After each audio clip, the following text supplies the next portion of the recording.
오늘 우리에게 주신 하나님의 말씀 마가복음 12장의 말씀입니다. 마가복음 12장 1절에서 44절까지 말씀입니다. 마가복음 12장 1절에서 44절까지 말씀입니다. 우리 주신 말씀 한 절씩 교독합니다. 예수께서 비유로 그들에게 말씀하시되 한 사람이 포도원을 만들어 산 울타리로 두르고 즙자는 틀을 만들고 망대를 지어서 농부들에게 세로 주고 타국에 갔더니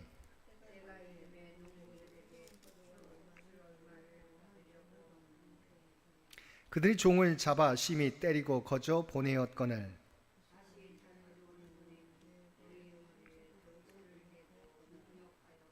또 다른 종을 보내니 그들이 그를 죽이고 또 그 외에 많은 종들도 더러는 때리고 더러는 죽인지라.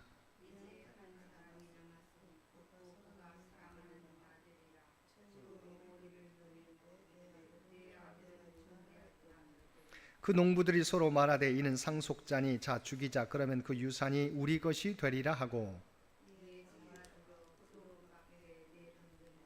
포도원 주인이 어떻게 하겠느냐 와서 그 농부들을 진멸하고 포도원을 다른 사람들에게 주리라.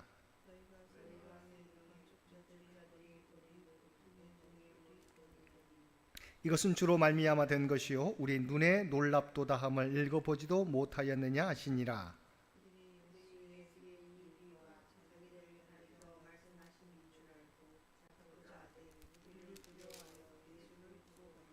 그들이 예수의 말씀을 책 잡으려 하여 바리새인과 헤롯단 중에 사람을 보내매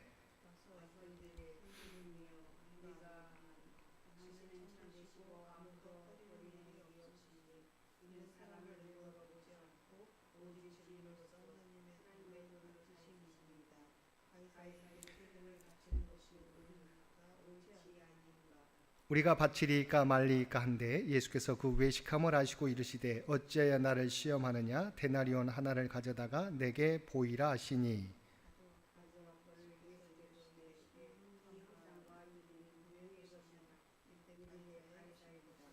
이에 예수께서 이르시되 가이사의 것은 가이사에게 하나님의 것은 하나님께 바치라 하시니 그들이 예수께 대하여 매우 놀랍게 여기더라.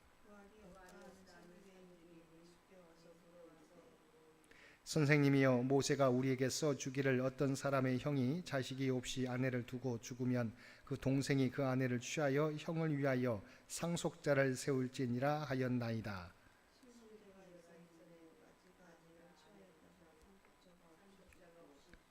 둘째도 그 여자를 취하였다가 상속자가 없이 죽고 셋째도 그렇게 하여 7사람이 다 그를 아내로 취하였으니 부활 때 곧 그들이 살아날 때 그 중에 누구의 아내가 되리이까?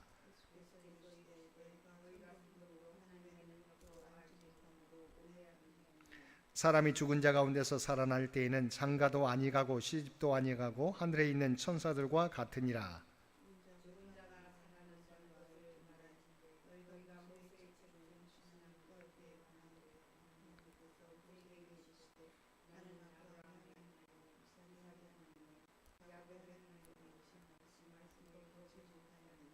하나님은 죽은 자의 하나님이 아니요 산 자의 하나님이시라. 너희가 크게 오해하였도다 하시니라.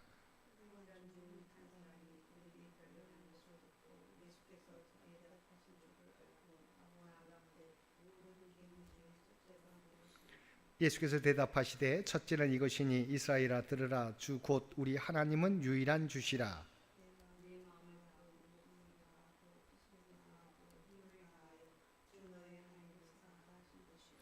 둘째는 이것이니 내 이웃을 내 자신과 같이 사랑하라 하신 것이라. 이보다 더 큰 계명이 없느니라.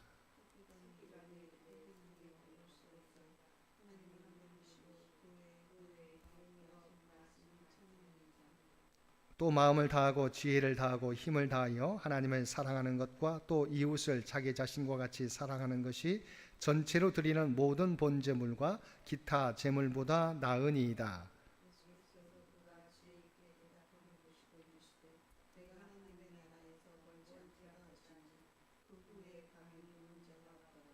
예수께서 성전에서 가르치실세 대답하여 이르시되 어찌하여 서기관들이 그리스도를 다윗의 자손이라 하느냐.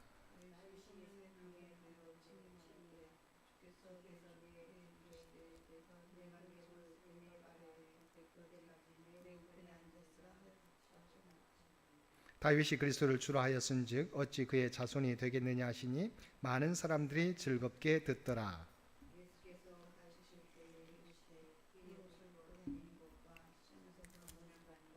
회당의 높은 자리와 잔치의 윗자리를 원하는 서기관들을 삼가라.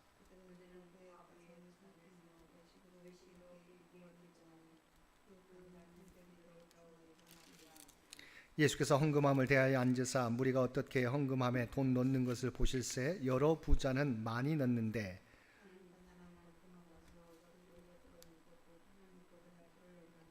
예수께서 제자들을 불러다가 이르시되 내가 진실로 너희에게 이르노니 이 가난한 과부는 헌금함에 넣는 모든 사람보다 많이 넣었도다. 그들은 다 그 풍족한 중에서 넣었거니와 이 과부는 그 가난한 중에서 자기의 모든 소유 곧 생활비 전부를 넣었느니라 하시니라. 아멘. 오늘도 말씀과 기도로 수요일 하루를 시작하는 모든 성도들 가운데 하나님의 놀라운 은혜가 언제나 함께하여 주시기를 주님의 이름으로 간절히 축원드립니다. 오늘 우리가 살펴볼 말씀은 마가복음 12장의 말씀입니다. 1절에서 12절까지 말씀에서는 주님께서 유대 종교 지도자들의 완악함을 풍자한 악한 포도원 농부들의 비유를 보도하고 있습니다. 이 악한 포도원 농부들의 비유는 하나님의 은혜를 배반하고 하나님의 종들을 죽이고 이제 메시아로 오신 예수님까지 죽일 유대인들의 완악함을 고발하는 성격을 지니고 있습니다. 특별히 1절은 하나님께서 이스라엘 민족을 위하여 어떻게 은혜를 베푸셨는지를 보여주고 있습니다. 본문을 보면 포도원 주인은 포도원을 만든 후 정성스럽게 포도나무를 심고 산울타리를 두르고 모든 기구를 예비했으며 망대까지 세운 후 그것을 농부들에게 세를 주었다고 했습니다. 즉 포도원 주인은 포도 농사에 필요한 모든 준비를 갖춘 후에 그것을 농부들에게 세를 준 것입니다. 이 말씀은 하나님이 이스라엘을 선민으로 택하사 그들로 하여금 하나님을 섬기기에 부족함이 없도록 모든 은혜를 미리 베푸셨다는 의미입니다. 포도원 주인은 정한 때가 되자 세를 준 농부들에게 소장료를 받으려고 한 종을 보냅니다. 3절에서 5절까지 말씀은 소장료를 받기 위해 주인이 보낸 종들을 포도원 농부들이 핍박하고 능욕하고 죽인 일에 대한 내용입니다. 그래서 포도원 주인이 보낸 종들은 하나님의 선지자들을 가리킵니다. 하나님께서는 선민 이스라엘에게 신앙의 열매를 요구하기 위해 선지자들을 거듭해서 보냈습니다.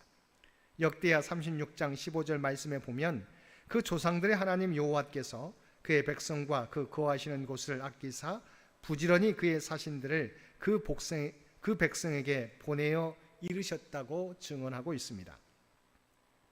그런 하나님의 종들을 이스라엘 민족이 핍박했다는 것입니다. 6절에 보면 포도원 주인은 포도원 농부들이 거듭해서 자기가 보낸 종들을 능욕하고 죽이자 이제 최후로 자기 아들을 농부들에게 보내기로 하였습니다. 그렇게 하면 농부들이 아들의 권위를 인정하고 그에게 순복할 줄로 생각한 것입니다. 여기서 우리는 포도원 주인의 자비를 엿볼 수 있습니다. 자기 종들을 능욕하고 죽인 농부들에게 오랫동안 인내로 대하고 한 발 더 나아가 그 아들까지 보내었으니 자비함의 극치를 보여준다고 하겠습니다. 근데 그들은 그 아들을 어떻게 하였습니까? 그 아들마저 죽이고 포도원에 내던져 버렸던 것입니다. 9절에서 주님은 포도원 주인이 어떻게 하겠느냐고 질문을 하십니다. 이는 주님께서 답을 듣고자 던진 질문이 아닙니다. 이는 오히려 주인의 행동을 강조하기 위한 표현입니다. 즉 포도원 주인은 자기가 보낸 종들을 죽이고 최후로 자기 아들마저 죽인 악한 농부들을 반드시 진멸할 것이라는 말입니다. 이는 하나님의 선지자들을 죽이고 이제 하나님의 아들마저 배척하고 죽이려 음모를 꾸미는 유대 종교 지도자들에 대한 준엄한 경고입니다. 여기서 우리는 한 가지 분명한 교훈을 얻습니다. 그것은 그리스도에 대한 태도가 사람의 장래 운명을 결정한다는 것입니다. 12절은 이 악한 포도원 농부들의 비유의 뜻을 한 유대 종교 지도자들의 태도에 대한 묘사입니다. 그들은 자기들의 잘못을 인정하고 회개하기는커녕 도리어 비유로 자기들의 완악함을 책망하는 주님을 없애려고 하였습니다. 여기에 그들이 파멸을 피하지 못한 이유가 있는 것입니다. 하나님께서는 죄를 범한 자를 바로 벌하지 않고 회개의 기회를 주십니다. 그러나 그 회개의 기회도 선용하지 않고 여전히 완악한 상태를 고집할 때 하나님의 심판을 피하지 못하는 것입니다. 13절에서 17절까지 말씀은 예수님과 바리새인 및 헤롯 당원들과의 납세에 관한 논의입니다. 납세 문제에 대해 견해를 달리하는 두 집단이 함께 와서 예수님께 납세 문제를 질문한 것은 예수님을 음해하기 위한 계략이었습니다. 즉 예수님께서 로마 정부에 대한 납세를 찬성하면 바리새인들이 나서서 예수님을 반민족주의자로 매도함과 아울러서 유일한 왕이신 여호와 하나님께 거역하는 자로 정죄하고, 반대로 예수님이 로마 정부에 대한 납세를 반대하면 이번에는 헤롯 당원들이 예수님을 로마 황제에 대해 반역을 선동하는 자로 고발하려 했던 것입니다. 그러나 주님은 가이사의 것은 가이사에게, 하나님의 것은 하나님께 바치라고 대답하시므로 이번에도 그들의 관계에서 벗어나셨을 뿐만 아니라 교회와 국가는 서로 대립의 관계가 아니라 상호 보완의 관계임을 보여주셨습니다. 18절에서 27절까지 말씀에서는 예수님과 사두개인들과의 부활 논쟁에 관한 기사입니다. 납세 논쟁을 제기한 바리새인과 헤롯 당원들과의 계교가 실패하자 이번에는 사두개인들이 나서서 부활 후의 문제를 제기함으로써 예수님을 올무에 빠뜨리려고 한 것입니다.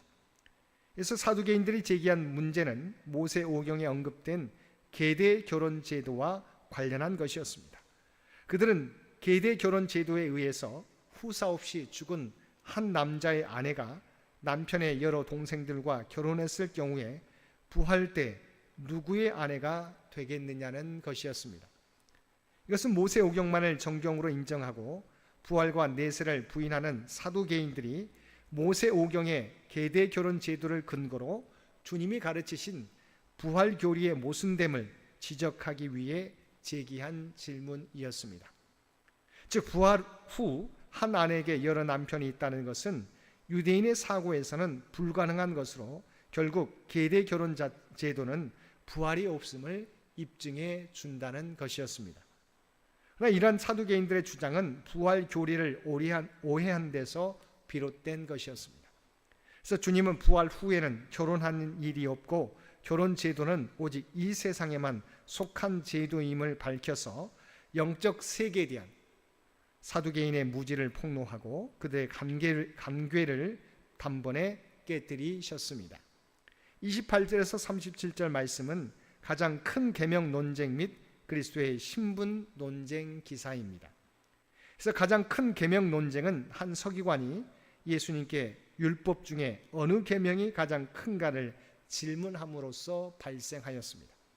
이 질문은 당시 랍비들 세계에서 중요한 이슈가 되는 문제입니다.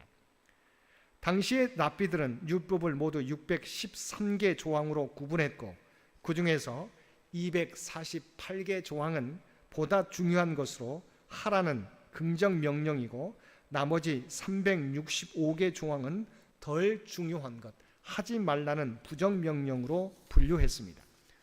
그런데 랍비들이 이처럼 율법을 분류한 것은 그들이 613개나 되는 조항을 전부 다 지킨다는 것이 불가능한 일임을 알았기 때문입니다. 그래서 그들은 차선책으로 율법을 중요도에 따라 분류하여 중요한 조항만이라도 반드시 지키도록 했습니다. 예수님께서는 율법사의 질문에 대해 첫째 계명으로 하나님을 사랑하라와 둘째 계명으로 이웃을 사랑하라는 것을 제시하셨는데 이는 구약 성경의 모든 율법을 관통하는 계명이자 율법의 근본 정신이었습니다. 나아가 예수님께서 제시하신 두 계명은 사랑이야말로 모든 율법의 완성이라는 사실을 보여주고 있습니다. 결국 이런 예수님의 말씀은 사랑이 없는 율법 준수는 종교적 형식주의를 초래할 수밖에 없다는 사실을 경고해주고 있습니다. 다음으로 그리스도의 신분 논쟁은 지금까지의 긴 논쟁을 결론 짓는 성격을 지닌 것으로서 특징은 예수님께서 바리새인들에게 먼저 질문을 던지심으로 시작되었다는 것입니다. 질문의 내용은 다윗과 그리스도의 관계를 묻는 것으로, 그리스도가 다윗의 후손이라면 다윗이 시편 110편 1절에서 그리스도를 가리켜 주라고 부르는 것이 논리적으로 맞느냐는 것입니다. 이런 주님의 질문은 구약을 통해 그리스도가 다윗의 혈통에서 나실 것은 알고 있었지만, 같은 구약이 그리스도를 다윗의 주로 묘사하고 있다는 사실을 간과한 유대인들에게 그리스도가 육신적으로는 다윗의 혈통에서 나시되 신분적으로는 다윗의 주가 되는 신적 존재인 것을 밝혀서 유대인들의 그릇된 메시아관을 희정시켜주고 스스로 구약에 능통하다고 생각한 바리새인들의 무지를 폭로한 것입니다. 마지막 39절에서 44절까지 말씀은 외식하는 서기관들에 대한 경계 및 가난한 과부의 헌금에 대한 칭찬 기사입니다. 본문엔 두 부류의 사람, 서기관과 과부가 나옵니다. 이들은 유대 사회에서 서로 상반되는 신분과 지위를 지니고 있던 사람들로서 전자는 부와 존경을 누린 반면 후자는 가난과 멸시 속에서 살았습니다. 여기서 예수님께서는 그들의 신분이 아니라 하나님을 대하는 태도를 기준으로 책망과 칭찬을 하심으로써 세상적 조건이 하나님 나라에서의 평가 기준이 아님을 보여주셨습니다.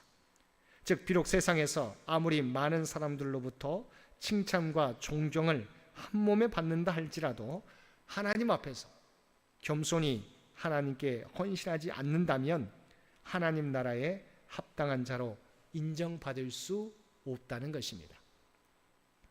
사랑하는 성도 여러분, 하나님께서는 이와 같이 우리의 겉모습이 아니라 우리의 중심을 보십니다. 그러므로 우리는 하나님 앞에 언제나 진실한 마음으로 주님을 섬기며 살아가야 할 것입니다. 오늘도 주님께서는 우리의 마음과 생각까지 들여다보심을 기억하며 겸손하게 하나님 앞에서 믿음의 발걸음을 옮기며 살아가는 저와 여러분 모두가 되시기를 주님의 이름으로 간절히 축원드립니다. 함께 기도드리겠습니다. 사랑과 은혜가 충만하신 아버지 하나님, 저희의 믿음이 형식과 외식에 치중한 믿음이 되지 않게 하여 주옵소서. 언제나 겸손하게 하나님을 섬기는 참된 믿음의 사람들 되게 하여 주옵소서. 그리고 주님께서 우리에게 말씀하실 때 그 말씀대로 살아가는 저희들 되게 하여 주시고, 우리 인생의 주인이 내가 아니라 하나님이심을 언제나 고백하며 살아가는 우리 모두가 되게 하여 주옵소서. 오늘 또 이 나라와 이 민족을 기억하여 주시고 주께서 주님의 뜻 가운데 통치하시고 인도하여 주시기를 원합니다. 바라옵기는 중동에서 계속되는 전쟁을 주께서 친히 간섭하여 주셔서 하루속히 전쟁이 종식되게 도와주시고 그 땅 위에 그리스도의 평화가 임할 수 있도록 놀라운 은총을 그곳에 부어 주시옵소서. 교회 창립 100주년을 준비하며 나아가는 창현재단을 기억하여 주시고, 아버지 하나님, 우리의 모든 기도와 봉사와 헌신을 통해서 아버지 하나님, 창현교회에 통한 하나님의 놀라운 역사가 이 땅에 드러나게 하여 주시옵소서. 준비하는 모든 행사와 예배가 하나님의 뜻과 영광을 드러내게 하여 주시고, 다음 선교 100년을 준비하는데 부족함이 없게 하여 주시옵소서. 육신의 연약함 가운데 있는 주의 백성들을 기억하여 주시고, 아버지 하나님, 그들이 육신의 몸은 연약할지라도 주님을 향하여 간구하며 예배드리게 될 때 그들의 모든 기도와 간구가 하늘 보좌에 상달되어지는 놀라운 역사 허락하여 주시옵소서. 또한 하나님의 놀라운 치유와 회복의 역사가 그들의 삶 가운데 나타나게 하여 주시옵소서. 사랑원의 자녀 손들을 위해 기도드립니다. 무엇보다도 이들의 믿음을 잃어버리지 않게 되기를 원합니다. 하나님의 말씀에 기초 위에 자기의 인생을 세워가게 하여 주시옵소서. 또한 하나님이 주신 꿈과 비전을 하나님의 지혜와 능력으로 준비해 가게 될 때 하나하나 성취되는 놀라운 역사 허락하여 주옵소서. 당장은 아버지 하나님 그 뜻이 이루어지지 않을지라도 낙심하는 자녀들 없도록 주께서 붙잡아 주옵소서. 함께하여 주시옵소서. 오늘 또 우리에게 복된 하루를 허락해 주신 것 진심으로 감사드립니다. 날마다 주님과 동행하며 살아가는 주의 백성들 모두 되게 하여 주시옵소서. 특별히 또한 우리가 부활의 증인으로 이 땅의 소금과 빛의 사명을 감당하는 주의 백성인 것을 날마다 고백하며 자기가 선 믿음의 자리에서 각자의 삶의 자리에서 그리스도의 아름다운 향기와 선한 영향력을 나타내며 살아가는 주의 백성들 모두 되게 하여 주옵소서. 이 모든 간구 우리를 구원하여 주신 예수님의 이름으로 간절히 기도드리옵나이다. 아멘.